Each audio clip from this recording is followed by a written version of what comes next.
Hey guys, it's Riker. We're here again with another Fire Friday. I'm fired up about this week's topic.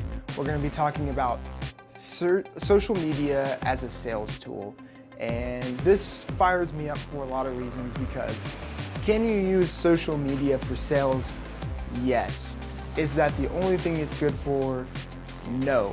And I feel like a lot of e-commerce businesses in general, but especially e-commerce businesses, are all about trying to sell their products exclusively and nothing more on their Facebook, Instagram, or Twitter channels, whatever social media they opt to use. That seems to be all that they're focused on, is pushing their products. You know, oh, we've got a new product line, oh, we're running a sale, blah, blah, blah, blah, blah. The list goes on. They've somehow forgot that social media is supposed to be, oh, you guessed it, social. You know, you're supposed to engage with your audience, build content. We've talked about this before about blogging. Build content that has to do with what your audience cares about. You know, it doesn't have to always be about your products. It can be about things that are in line with the types of products you sell. Like if you're a lifestyle brand and you sell shoes, for instance, like maybe like Nike. Well, if you check out Nike, it's not always about on like Facebook or Instagram or whatever. They're not always posting about buying their shoes. They're posting about other things, causes they care about, content that's kind of related to what they do, but not quite, just cool general lifestyle photos, those kinds of things. It's not exclusively pushing their products at you. You know, maybe the person in the photo is wearing Nike shoes, but it's really kind of subtle. It's brand building, but it's not like in your face, like buy this shoe, you know. It's creating content around what people care about. And that ultimately is the goal of social media. Be social with people, interact with them. If they comment on your posts, reply. If it's negative, reply anyway. Take the feedback they're giving you. A negative comment can be one of the greatest things that happens to your business, because you can learn from that. And if you're so focused on using social media as a sales tool, you're gonna miss that opportunity.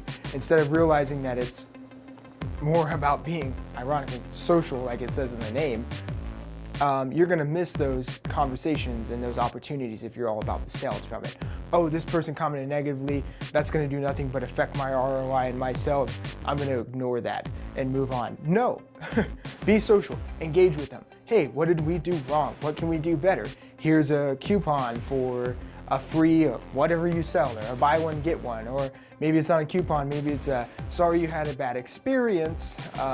Here's how we can resolve that. We'll reship you what you ordered or something. Take that as an opportunity, learn from it, and get better at it. You know, there's a ton of people that don't complain that should complain. The people that complain that you hear on social media or whatever, they are a small percentage of the people that actually have a problem with your service. There's a lot of people that have a problem but will never let you know.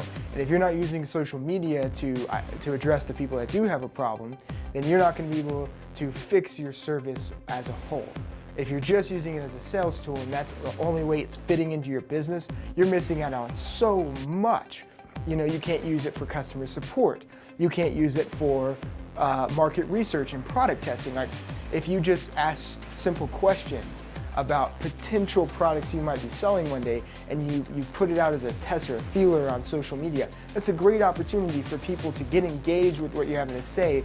They're not having to purchase anything. You're not having to sell them anything. You're just asking them basic questions that you ultimately know you're going to use to help shape your product line or your next big product that you're selling online, or whatever the case may be. You're going to be able to use that information, but to them it's just super conversational. You know, where did we get off track of being conversational with people?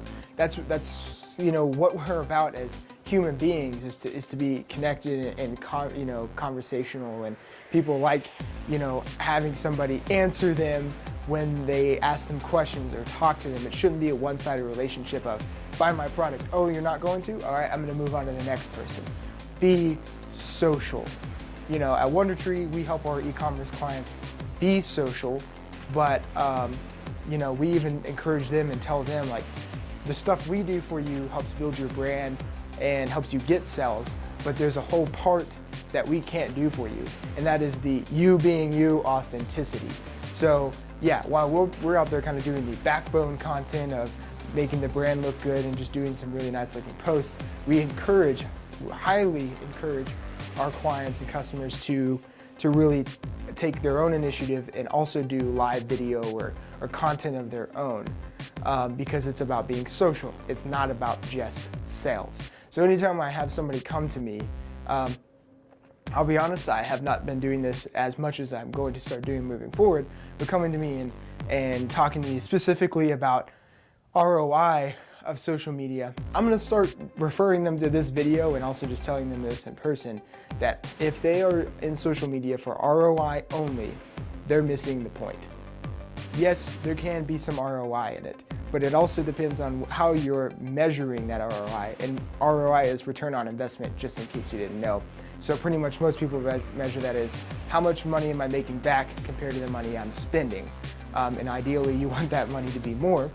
I totally understand that, but sometimes it's not direct. Sometimes you're not gonna spend $100 on ads to get $120 back or $250 back. Sometimes you're gonna spend $100 in ads, get $50 back. A bunch of people are gonna see your posts. You're gonna hear a lot of feedback from clients or potential clients on things that they wish that you had instead of that product. They wish it did, doing what it does, they wish it did this instead. And so that gives you the opportunity to measure. Is it a lot of people saying that? Is it a small amount of people saying that? Should we incorporate that in our product? That to me is good ROI. Because yeah, you might not be making your money back dollar per dollar, but instead you're learning valuable feedback from what people are saying about you or your product. When you fix that and give the people what they want, you're gonna make a whole lot more money in the long run. How much money are you gonna make on that campaign because of the feedback you learned or the engagement that you created? So I guess I'm getting at this, it's not all about the ROI. It's not all about just sales. It's about being conversational. So if you're not doing that, really evaluate what you are doing and then realize that it's wrong and start being conversational about it. And then you can focus on doing some sales in the background, but lead with conversations, finish, so to speak, with sales. If you liked the video, be sure to subscribe, like it if you liked it, dislike it if you disliked it. Let us know, give us the feedback that we need to know that we can get better, because we're gonna listen to you. We're trying to be conversational on YouTube and on our social media outlets. So talk to us, engage with us, let us know what we can do better. Thanks for watching, and I'll catch you next week.